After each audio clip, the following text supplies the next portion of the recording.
যদি আপনি বিচার করে ফেলেন তাহলে তো আপনার বিজনেস বন্ধ হয়ে যাবে।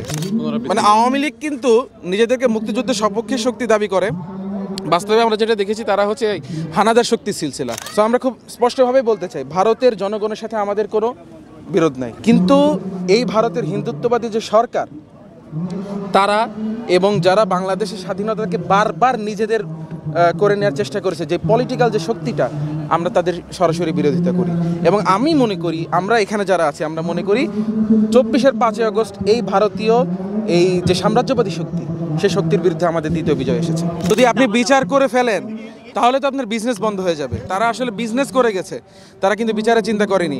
বরঞ্চ যেই বুদ্ধিজীবী হত্যার সিলসিলা আমরা ওই যে পাকিস্তানি হানাদার বাহিনীর যে সিলসিলা আমরা দেখেছি, তারা সেটাকে কন্টিনিউ করেছে। মানে আওয়ামী লীগ কিন্তু নিজেদেরকে মুক্তিযুদ্ধের সপক্ষে শক্তি দাবি করে, বাস্তবে আমরা যেটা দেখেছি তারা হচ্ছে হানাদার শক্তি সিলসিলা। তারা কিন্তু মুশতাককে হত্যা করেছে জেলে, অসংখ্য বুদ্ধিজীবীকে তারা পিটিয়েছে, মেরেছে, তাদের জবানকে তারা আটকে ধরেছে, গুম করেছে। তো এই আওয়ামী লীগের কাছে তো আপনি বিচারের আশা করতে পারেন না।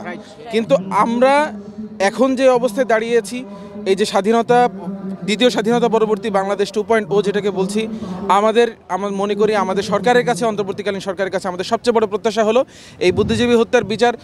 শুধু 71 না, 71 থেকে শুরু করে আজ পর্যন্ত যত বুদ্ধিজীবীকে এইভাবে হত্যা করা হয়েছে, কণ্ঠরোধ করা হয়েছে, তার সকল বিচার করতে হবে।